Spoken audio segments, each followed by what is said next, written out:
आज हम लोग एक केस देख रहे हैं जहाँ पे ये पेशेंट है 55 ईयर ओल्ड पेशेंट।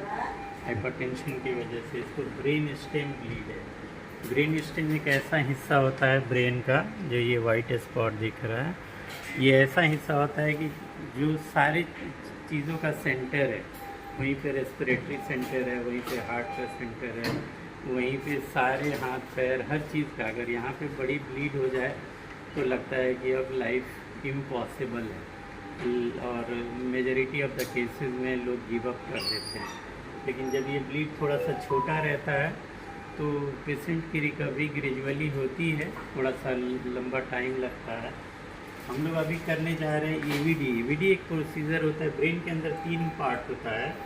एक ये ब्लैक शेडो जो देख रहा है, ये CSF होता है, फ्लूइड होता है ब्रेन के अंदर सर्कुलेशन में जो बनता है और निकलता है। दूसरा ब्लड होता है और तीसरा ब्रेन मैटर होता है।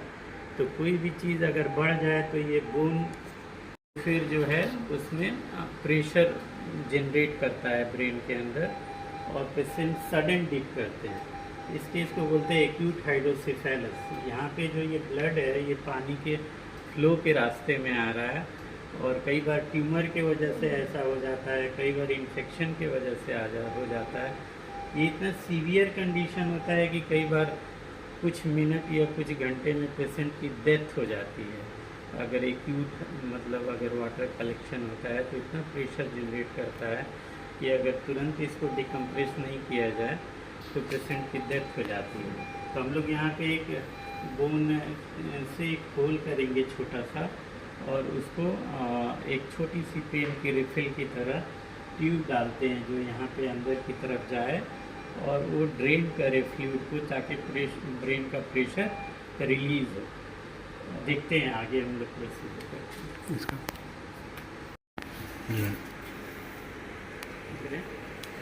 सबसे ज़्यादा जो ब्रेन सर्जरी या माइक्रोस्कोपिक सर्जरी में जो इम्पोर्टेंट फैक्टर होता है वो होता है एंट्री पॉइंट।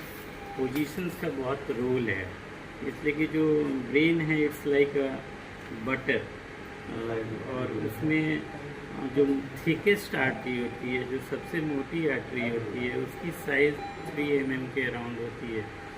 तो अगर हमारा पोजीशन एडिक्वेट नहीं होगा तो समझ जाइए कि कोई ना कोई हम वाइटल सेंटर को हिट करेंगे या फिर मतलब डैमेज करेंगे, जिससे लॉन्ग रन पेशेंट को कमियां आ सकती हैं।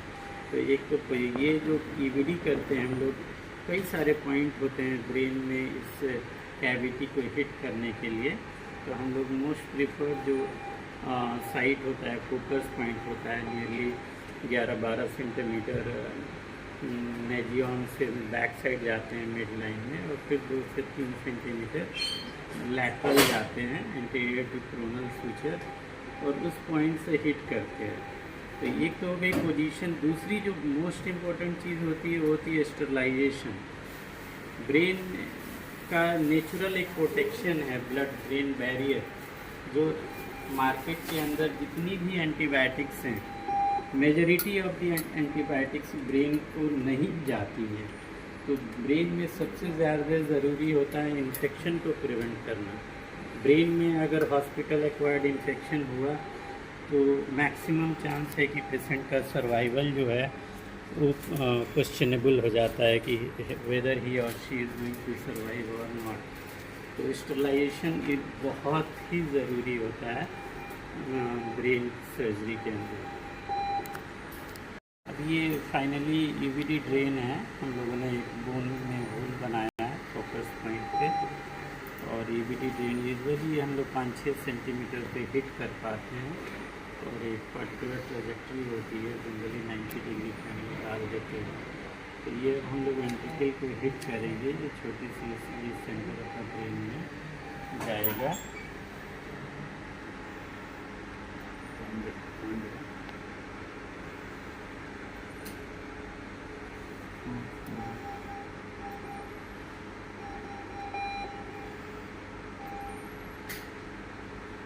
देखिए ये CSF आ रहा है, ये हम लोगों ने 5 दिखाओ ड्रॉप, ये ड्रॉप बाय ड्रॉप जो गिर रहा है ये CSF है।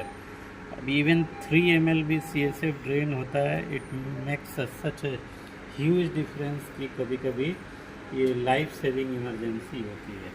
तो अभी हमने इधर फिंगर से ब्लॉक कर रखा है, अगर हम फ्री छोड़ेंगे तो ये देखिए प्रेशर से सी से निकल रहा है। तो अब ये एक एक्सटर्नल असेंबली से हम लोग इसको कनेक्ट कर देंगे और इसको एक फिक्स रेट से ड्रेन होने दिया जाता है, ताकि ये टेम्परेरी ब्लड जो है वो धीरे धीरे डिज़ोल्व होगा, तो ये पाथवे ओपन हो जाएगा। बाय द टाइम पेशेंट का जो इंट्राक्रैनियल प्रेशर है वो रिलीज़ होगा and hopefully patient should improve in few days.